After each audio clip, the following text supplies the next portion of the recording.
Bir kuni bir odamdan eshitdimki, falon bir shaharda bir temirchi bemalol qizigan cho'g'larni, temirlarni ushiydi, qo'li hech kuymaydi.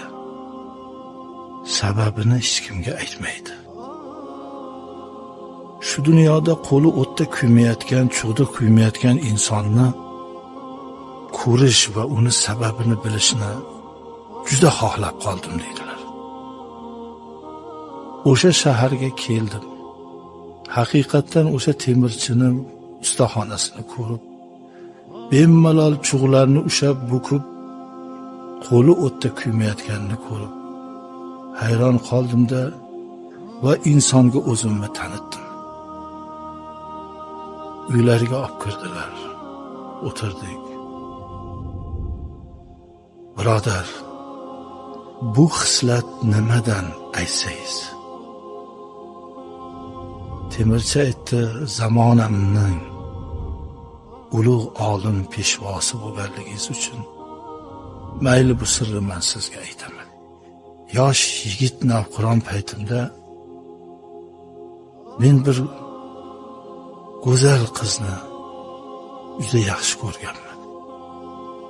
Lekin ota-onasi menga buni berishmadi. Zamon aylandi, 3-4 yil ichida men holim yaxshilandi. Ularni ahvoli tanglashib, birdan yurtga ocharchilik keldi. Ko'p odamlar ochlikdan nobud bo'ldi. Ma'shuqamni ham ota-onasi ochlikdan o'ldi. Bir kuni choy ichib tursam, eshik taqilladi. Eshikni ochsam, men ishqida kuyib yurgan qiz turardi. Birodar, bir-birdan non bersangiz, nihoyatda qornim och. Men havoyi nafsga, hayvoniy hirsga berilib, men o'zimni niyatimni aytdim. Agar meni so'zimga rozi bo'lsangiz, hamma narsa bor dedim. Xudodan qo'rqaman deb ketdi qiz. Yana ertasiga juda ham tang holatda keldi. Birodar, qo'shnidek bir-birdan non bering, juda ham ahvolim tang. O'sha talabni men yana aytdim. Shunga rozi bo'lsang, hamma narsa muhayyo. Axir Allohdan uyalaman va qo'rqaman. Nochor yana ketdi. Oxir qiz emaglagan holda zo'rg'a keldi. Men yana o'sha talabimni aytganimda, Allohdan qo'rqsam nima qilayin?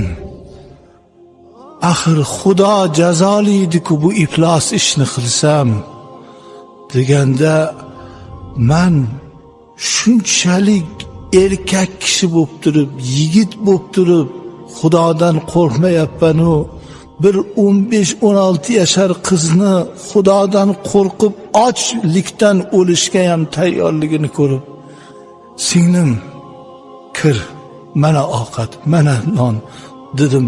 Shunda qiz shunday yig'lab nola qildiki, yo Rabbim, meni gunoh qildirmasdan, gunohga buyurmasdan, fi sabilillah menga non ovqat bergan odamni